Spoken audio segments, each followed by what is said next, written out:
President Donald Trump announcing new tariffs on the European Union and Mexico. In a post to Truth Social, the president says a 30% tariff will be enforced starting August 1st. Trump says the tariffs against Mexico are due to the country not doing enough to stop the flow of migrants and fentanyl into the country. Our 18 major trading partners, 2/3 of those trading partners have a deal. We've sent out 17 letters to countries around the world. And the rest of those countries that either do not have a deal or have a letter, they will be hearing from this administration by the midnight deadline tonight. We are looking for the best deal for Canada. We are only going to accept the best deal for Canada. That is very much. One headline, 3 eye-popping numbers, $120 billion, 30% tariffs, 0 U.S. customs checkpoints. This isn't just news, it's a warning shot. Canada and Mexico have just announced a bold new move that could change North American trade forever. It's called the Northern Corridor, a massive railway and port network stretching from the Pacific to the Gulf. Its goal? Move freight between Canada, Mexico, and global markets without touching a single inch of U.S. soil. And here's the twist. It's not just about trains. It's a direct response to a new U.S. policy we'll reveal in just a moment. Picture this. Trains loaded with steel coils, EV batteries, and soybeans bypassing American land completely. The value? Over $120 billion in goods. That's more than the entire Detroit auto industry payroll in 2024. And Washington? It could lose $4 billion a year in customs revenue before the new tariffs even kick in. This is happening fast. And it's not just about money. It's about control. Who's really shaping the future of North America? The White House or two neighbors who just built a trade express lane around it? By the end of this video, you'll see how one shortcut could redraw the entire supply chain map of this continent, and maybe even decide whether your next car is built in the U.S. at all. But before we dive deeper, take a second to hit that like button. It helps this video reach more people like you and keeps us growing. So what sparked all this? Just weeks ago, the White House announced sweeping new tariffs, 30% on imported steel and auto parts. The goal? Protect U.S. industries. But what happens when your neighbors decide they're done playing by your rules? Canada and Mexico didn't respond with speeches or threats. They responded with steel, concrete, and 4,400 kilometers of track.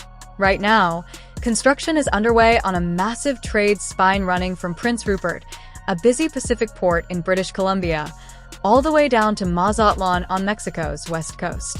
In plain terms, it's a direct trade route that completely bypasses the United States.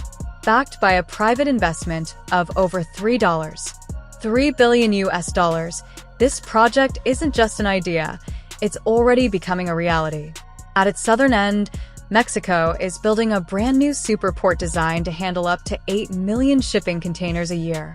Canada and Mexico are physically shifting the trade lanes, laying the tracks to leave the U.S. out of the equation. Why does this matter? Because even Washington's own financials tell the story. In the first 9 months of this fiscal year, steel tariffs under Section 232 brought in $5 billion to the U.S. Treasury. Sounds big? It's not. That's just 4% of total federal revenue, a rounding error. And if even a portion of cross-border cargo diverts to the new route, that revenue could vanish. Worse? Consumer prices in the U.S. would likely rise. For example, Detroit's auto plants may have to pay more or wait longer for Canadian steel, some of which will now travel south through Mexico instead of heading into Michigan. And factories in Monterrey? They can now ship battery packs directly to Vancouver, skipping U.S. toll booths entirely. Every train car that avoids U.S. soil chips away at Washington's control, and that's the real concern. Supporters in Canada and Mexico are calling this corridor a Panama Canal on rails, arguing it cuts a full day off ocean travel and avoids U.S. duties, saving exporters up to 7% in costs. But for Washington, that's not just lost money. It's lost leverage. The U.S. can tax what crosses its borders, but it can't touch what never enters. And customs brokers already have a name for this growing phenomenon: ghost cargo. It's real freight, worth billions that the U.S. can no longer see, tax, or slow down. It's called regulatory seepage, when goods quietly shift away from tight rules toward looser ones. And once an easier path opens up, cargo flows like water. Fast, cheap, relentless. That's exactly what's happening now. With the Northern Corridor offering a way around U.S. regulations and tariffs, North American factories are starting to get nervous. Just last week, a new survey by the Auto Parts Association revealed something eye-opening. 41% of suppliers are considering moving part of their operations to Canada or Mexico if U.S. tariff uncertainty drags on into the fourth quarter. Think about that. Nearly half the suppliers in the auto industry are already scouting for the exit. Why? Because trains and ships run on schedules, not political debates.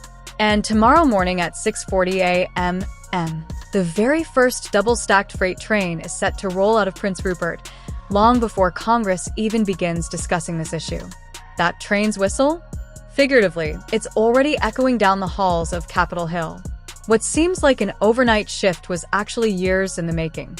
Back in March 2020, Canada quietly earmarked over $3 billion Canadian dollars to upgrade its Western trade system, known as the Pacific Gateway.